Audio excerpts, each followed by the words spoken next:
রাত 10টার খাবার শেষ করে সোফা ছেড়ে উঠলো মেজবা, এগুলো শোবার ঘরের দিকে। সন্ধ্যায় বাসায় ফেরার পর উল্লাসী একবারও আজ টেলিভিশন দেখতে ড্রয়িং রুমে আসেনি। বিষয়টা খানিকটা গোলমেল লাগলেও টক শো দেখায় এতটাই মগ্ন হয়ে পড়েছিল যে উল্লাসীর ব্যাপারটি মাথা ছেড়ে বেরিয়ে গিয়েছিল। কিন্তু করছে কি একা ঘরে মেয়েটি? এতক্ষণ যাবৎ একবারও যে দেখা মিলল না তার। মেজবা বলল, কি ব্যাপার, আজ তোমার ভূতেরা ভূতগিরি দেখাতে আসেনি নাকি? একাই ঘরে বসে রয়েছে যে? মেজবার প্রশ্নের জবাব দিল না উল্লাসী। বিছানায় গুটিসুটি মেরে দু হাতে পেট চেপে চুপচাপ বসে রইল। ওদিকে উল্লাসীর উত্তরের অপেক্ষা করে মেজবা এগুলো রান্নাঘরের দিকে। রাত অনেক হয়েছে, খাওয়া দাওয়ার পালা এবার চুকাতে হবে। আসার সময় রাতের জন্য হালকা খাবার কিনে এনেছিল তারা, সেসব ফ্রিজ থেকে বের করে ডাইনিং এ রেখে জোর গলায় কয়েকবার উল্লাসীকে ডেকে উঠল মেজবা। তবে ঘর থেকে উল্লাসীর কোনো সারা শব্দ না পেয়ে কুচকানো কপাল নিয়ে মেজবা এগুলো তার খুঁজে। তারপর বলল, কি ব্যাপার, আসছো না যে, খাবে না? এবারও জবাব দিল না উল্লাসী। আতঙ্কিত মনে চুপচাপ বসে রইল নিজের জায়গায়। বিছানা ছেড়ে উঠতেই সবটা দেখে ফেললেন উনি। এই সময় ব্যবহার্য জিনিসপত্রাদি না থাকার কারণে পুরো পায়জামা জামা লেপটে গেছে। বিছানার চাদরের অবস্থাও নাজেহাল। যেখানে এসব ব্যাপারে পুরুষদের সামনে টু শব্দ করাটাও পাপ, সেখানে বিছানার চাদরের এমন অবস্থা দেখলে কি হবে ভেবেই ভয় লাগছে।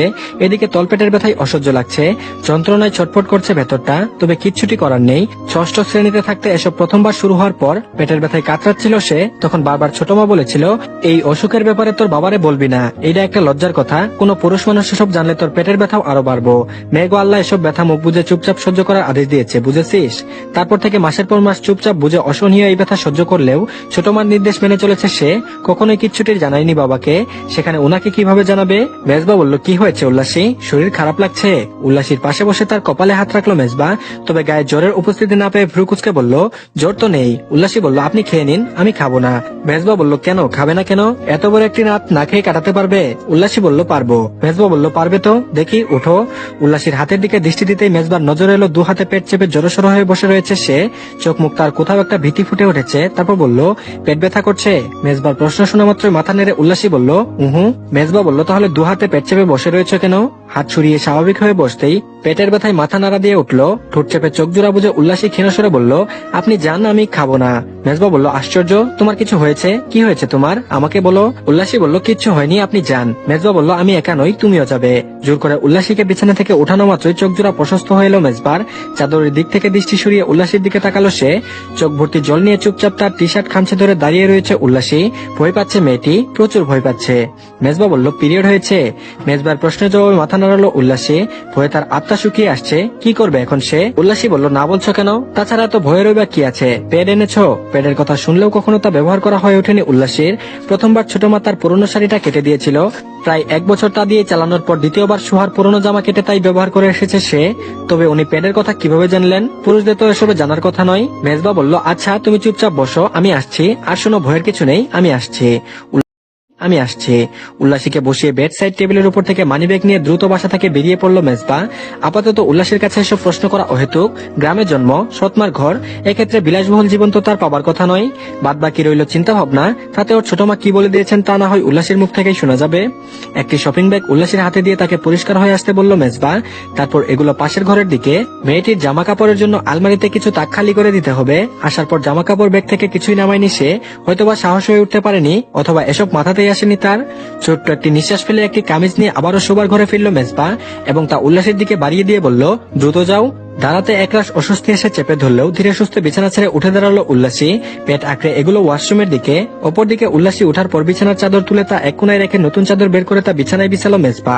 তারপর এগুলো রান্নাঘরের দিকে। বেশ কবছর আগে পায়ের কিছু অসুবিধার কারণে হট ওয়াটার বোতল কিনেছিল সে, যা দিয়ে সেক নিয়ে পায়ের ব্যথা যেমন লাঘব করত, তেমন শীত করলেও হাত পা গরম করার কাজে ব্যবহার করত। তবে বোতলটি কোথায় রাখা হয়েছে তা ঠিক মনে পড়ছে না। চুলোয় গরম পানির হাঁড়ি উঠিয়ে দিয়ে আবারও ঘরে ফিরে এলো মেজবা। পুরনো ঘরটি জুড়ে চিরুনি অভিযান করলো মেজবা বোতলের আশায়। তারপর বলল, দাও, টাওয়েলটা আমার হাতে দাও, আমি মেলে দিচ্ছি। মেজবার কথায় তার হাতে টাওয়েল দিয়ে বিছানায় এসে বসলো উল্লাসী। গোসলের পর একটু আরাম অনুভব হলেও তলপেটের ব্যথায় অস্থির লাগছে। সটন ভাবে পেট আঁকড়ে বিছানায় উপর হয়ে শুয়ে পড়লো উল্লাসী। কিছুই ভালো লাগছে না তার, খুব অসহায় লাগছে নিজেকে। তারপর বলল, উল্লাসী তোমার পেট ব্যথা কি খুব বেশি? উল্লাসী বলল, হুঁ। মেজবা বলল, সহনীয় নাকি অসহনীয়? উল্লাসী বলল, জানি না, কিচ্ছু জানি না।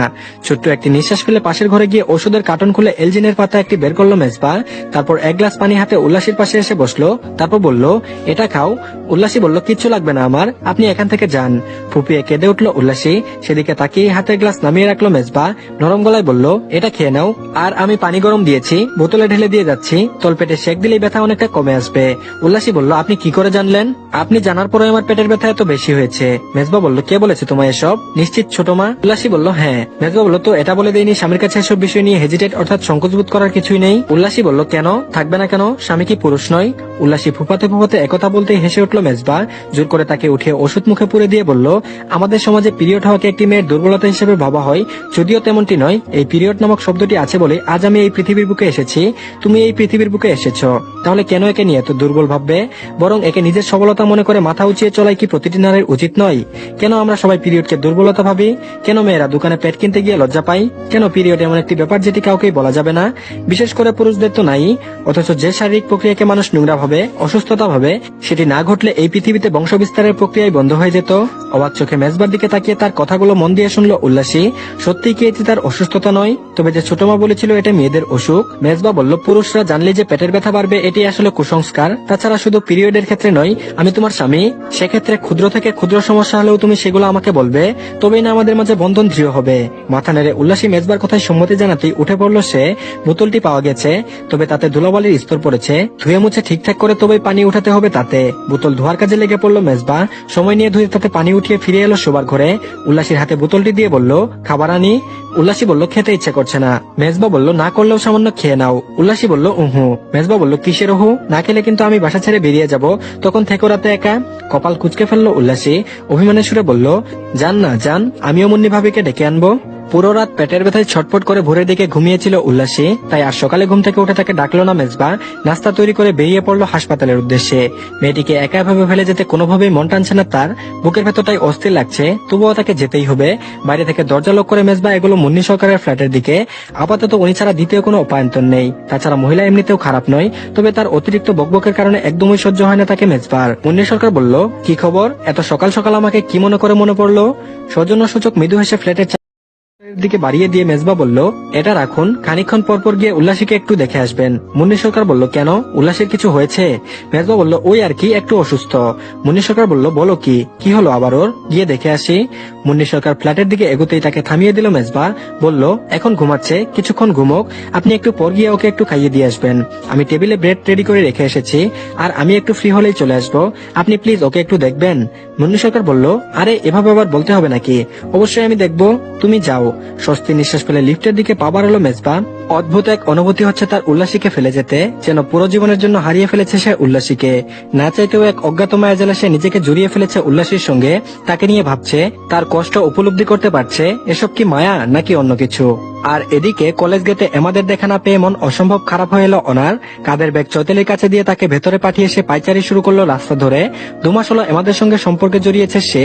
এই কলেজে ইংরেজি বিষয়ে শিক্ষক নুরুল ইসলামের বড় ছেলে এমাদ। পড়াশোনায় খুব একটি মনোযোগী না হলেও বাবার ইচ্ছেতে ঢাকায় একটি প্রাইভেট ইউনিভার্সিটিতে অধ্যয়নরত রয়েছে সে। তবে মাসের 7 দিন ঢাকাতে কাটালেও বাদবাকি দিনগুলো গ্রামে শুয়ে বসে কাটায় এমাদ। এভাবে বুঝি পড়াশোনা হয়? ভেবে পায় না অনা। অবশ্য তার নিজেরই যেখানে পড়াশোনায় মন বসে না, সেখানে এমাদের কি করে বসবে? দুজনে কি তারা দুপথের যাত্রী? মোটেও নয়, দুজনেই তারা একই পথের গমনকারী। এমাদ বলল, সরি, দেরি হয়ে গেল। এমাদের ক্লান্তি মাখা মুখ দেখে মৃদু হাসলো অনা। আদুরে গলায় বলল, ঘুম থেকে উঠতে দেরি হয়, এভাবে দৌড়ে আসতে হবে? আজ না এলে কি এমন হতো? এমাদ বলল, তুমি যে অপেক্ষা করতে। অনা বলল, ইস, আমার পেঁচাটা কত ভাবে, চলো একটু হেঁটে আসি। এমাদ বলল, তোমার কলেজে? অনা বলল, কলেজে তো তোমার মতো দৌড়াদৌড়ির সাধ্য নেই, থাকবে তো নিজের জায়গাতেই দাঁড়িয়ে। হাসলো এমাদ। আশেপাশে একবার চোখ বুলিয়ে অনার হাতের আঙ্গুলের মাঝে ডুবিয়ে দিল নিজের আঙ্গুল। অনা বলল, জানো কাল রাতে আমি কি স্বপ্ন দেখেছি? তুমি আমার ঘরে এসে আমার কাছে গামছা চাইছো, আমিও তোমার গামছা এগিয়ে দিচ্ছি, তবে আমি তখন এই বেশে নয়, শাড়ি পরা অবস্থায় ছিলাম। স্বপ্নটা সুন্দর না? অনার প্রশ্নের জবাবে মাথা নেড়ে এমাদ বলল, হ্যাঁ সুন্দর। অনা বলল, বিয়ের পর কি আমি শাড়ি পরবো? এমাদ বলল, তুমি চাইলে পরতে পারবে। অনা বলল, তোমার কোনো চাওয়া পাওয়া নেই? এমাদ বলল, ওহু, তোমার খুশিতেই আমি খুশি। এমাদের হাত জুড়ে চেপে ধরলো অনা। সাথে সাথে এক অদ্ভুত অনুভূতি ছেয়ে গেল তার মন জুড়ে। 2 চোখ বুঝে লম্বা একটা শ্বাস ছেড়ে ছে বলল, আমাদের ব্যাপারে আমরা কবে সবাইকে জানাবো? এমাদ বলল, আরো কিছুদিন যেতে দাও, জানিয়ে দিব। অনা বলল, ঠিক আছে, তবে চৈতালিকে তো জানানোই যায়, প্লিজ ওকে জানাই। ওর কাছে আমি কিছুই লুকিয়ে রাখতে পারি না, দম বন্ধ লাগে। পথ চলা থামিয়ে অনার মুখোমুখি দাঁড়ালো এমাদ। ছোট্ট একটি নিঃশ্বাস ফেলে শান্ত গলায় বলল, গোপন প্রেমের গভীরতা বেশি, তাছাড়া কিছুদিন যেতে যেতে দাও, সময় হলে আমরা দুজনেই একই সাথে সবাইকে জানাবো। বেকুল স্বরে অনা বলল, সময়টি কবে আসবে? এমাত বলল, খুব দ্রুত, চলো তোমার কলেজের দিকে এগোই। ঠোঁটে হালকা হাসি দেখা ফুটিয়ে সেই চিরপরিচিত রাস্তা ধরে আবারও এগুলো অনা। এমাতকে খুব বেশি ভালোবেসে ফেলেছে সে, যতটুকু ভালোবাসলে তার খুশির জন্য নিজের জীবন বিপন্ন করতেও দুবার ভাববে না। আর এদিকে হাসপাতালে কাজের চাপ বেশি থাকায় আর বাসায় যাওয়া হয়ে উঠলো না মেজবার। তবে ঘন্টাখানেক পরপর মুন্নি সরকারের নাম্বারে কল করে উল্লাসীর খবরাখবর রাখছে সে। এই মেয়েকে নিয়ে চিন্তার শেষ নেই তার। এই কয়দিন যাবত তাকে বাড়িতে একা ফেলে রাখা আসার চিন্তা, আজ থেকে আবারও নতুন চিন্তার সূচনা ঘটলো। অস্থিরতা কাটাতেই দুপুরে রাউন্ড দেওয়া শেষ হতেই মুন্নি সরকারের নাম্বার ডায়াল করলো মেজবা। অশান্ত মনে অপেক্ষা করতে লাগলো অপাশ থেকে একটি সারার।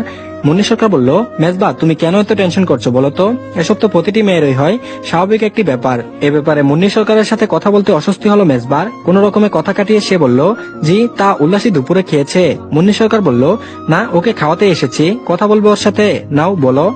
আশেপাশ থেকে উল্লাসীর গলার স্বর কানে আসতেই অস্থির মনে স্বস্তি ফিরে এলো মেজবার। শান্ত স্বরে সে বলল, গোসল করেছো? উল্লাসী বলল, হ্যাঁ। মেজবা বলল, ব্যথার কি অবস্থা? উল্লাসী বলল, একটু কম। মেজবা বলল, ধীরে সুস্থে আরো কমবে। মুন্নি ভাবিকে বলল, যাবার আগে যেন পানি গরম করে বোতলে উঠিয়ে দিয়ে যাই, পন্ডিতি করে তুমি একা একা করো না, গরম পানি হাতে পায়ে লাগতে পারে। উল্লাসী বলল, আচ্ছা। মেজবা আবারও বলল, মুন্নি ভাবি কি ভাত নিয়ে এসেছে? উল্লাসী বলল, হ্যাঁ। মেজবা বলল, ঠিক আছে, কোনো বাহানা না দেখে খেয়ে নাও, আমি দেখি বিকেলের দিকে একবার বাসায় আসবো।